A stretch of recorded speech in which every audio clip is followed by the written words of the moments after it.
Everything began on a quiet afternoon, when a lonely old woman and her faithful ram seemed to be living yet another ordinary day in the countryside. But within seconds, peace turned to horror, and whatever lay beneath those calm waters should never have been awakened. The wind blew softly, swaying the leaves of the trees, and the crochet shawl draped over the frail shoulders of Mrs. Martha. She was an elderly woman, her hands marked by time and her eyes heavy with stories, too many to fit in one lifetime. She lived alone, in a small wooden house surrounded by hills and by the distant murmur of the river, the same river that, to her, was almost an old friend. That late afternoon, everything seemed peaceful. Her ram, Tommy, her only companion, was drinking quietly by the riverbank. Martha smiled, watching the animal's reflection ripple over the serene surface. Tommy was like a son to her, obedient, gentle, and in a way, the very reason she still got out of bed each day. But then, something changed. A strange sound broke through the air, a noise coming from the water, a low, growing bubbling, almost as if the river were alive. Martha's expression turned to confusion. She took a step forward, frowning. The sound grew louder, deeper. Suddenly, what was once a small whirlpool became a violent vortex. The water spun in furious circles, sucking in leaves, branches, and, in the blink of an eye, Tommy. The ram's bleat was a scream of pure despair. Martha stretched out her arms, shouting his name, but it was already too late. Tommy, no, Tommy, her voice tore through the silence, trembling, desperate. The whirlpool swallowed the animal with a sharp, hollow sound. For a moment, everything stopped. And then, the river turned red. The water's sound returned to normal, as if nothing had happened. But Mrs. Martha's heart would never be the same again.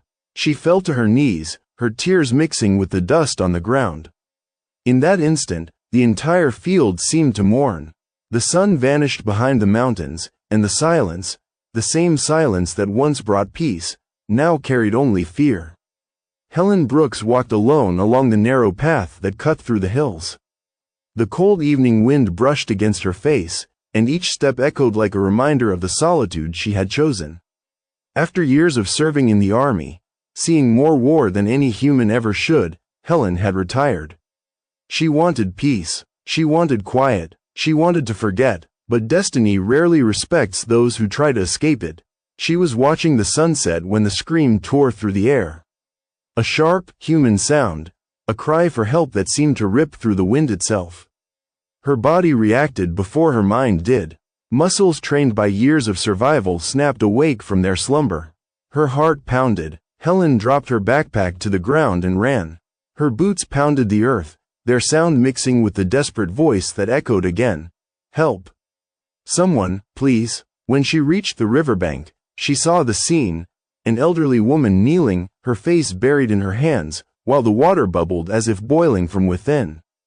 The old woman's despair was almost tangible, a kind of pain Helen recognized immediately. Without hesitation, she ran to the edge. What happened? She shouted. The woman lifted her tearful face and pointed at the river. It took my ram. The water swallowed him. Helen looked at the surface. The river, now dark and thick, moved strangely, as if something enormous was stirring beneath it. A chill ran down her spine. And then, a shadow slid under the water.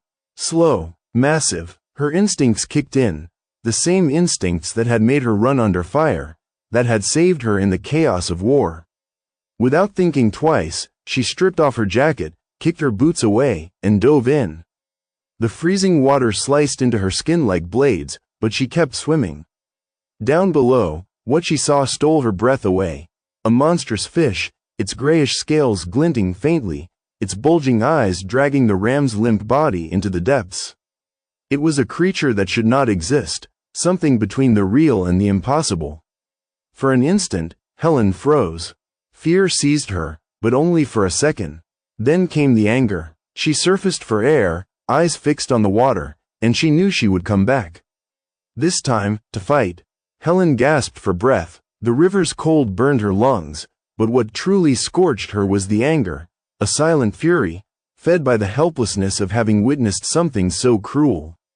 She knew she couldn't just walk away. Not after what she'd seen. She climbed the bank, grabbed her backpack, and unzipped it with trembling hands. Inside lay an old military machete, its handle worn, the insignia of her special unit engraved in dull metal. That blade was a living reminder of a past she'd tried to forget, but now, it would be the only thing capable of facing what dwelled in that river. Helen took a deep breath, fixed her eyes on the water still bubbling faintly, and dove again. The river was dark, cold, dense. It seemed alive. She swam hard, trying to see through the surrounding blackness, and then, in the middle of nothing, she saw it. The creature moved slowly, enormous, its body covered in scales that reflected the dim light like shattered mirrors. Its eyes, two yellowish, cloudy orbs, met Helen's for a heartbeat. A vacant, predatory, ancient stare.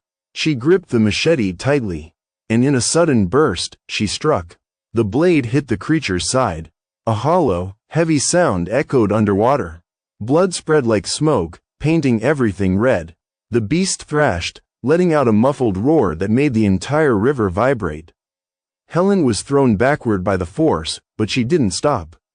She swam back and struck again, and again, and again, each blow a mix of fear and courage, of hatred and mercy. The wounded fish tried to flee. Its tail lashed with such force that a current dragged her downward. Helen held her breath and drove the blade in once more, deeper, until she felt metal scrape bone. There was so much blood now that she could barely see. The ram's torn body floated beside her. And then, the monster retreated. It disappeared into the depths, leaving behind only silence and the metallic taste of blood in the water. Helen broke the surface, gasping. Each breath was a battle. The river seemed calm again, but she knew this wasn't over. Something down there was still watching, as if the river itself, wounded, was only waiting for its moment to strike back. Helen emerged slowly, her body exhausted, her face streaked with mud and blood.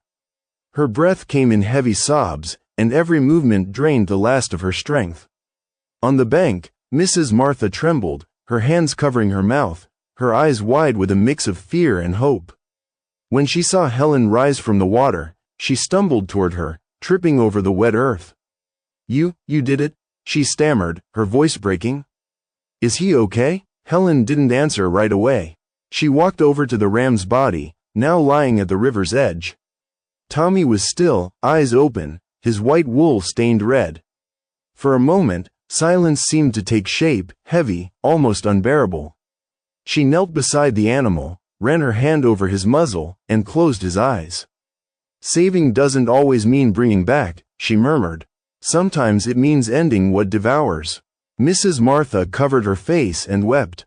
The sound of her sobs mingled with the wind whispering through the trees, carrying away the last trace of sunset. Helen stood there, staring at the river.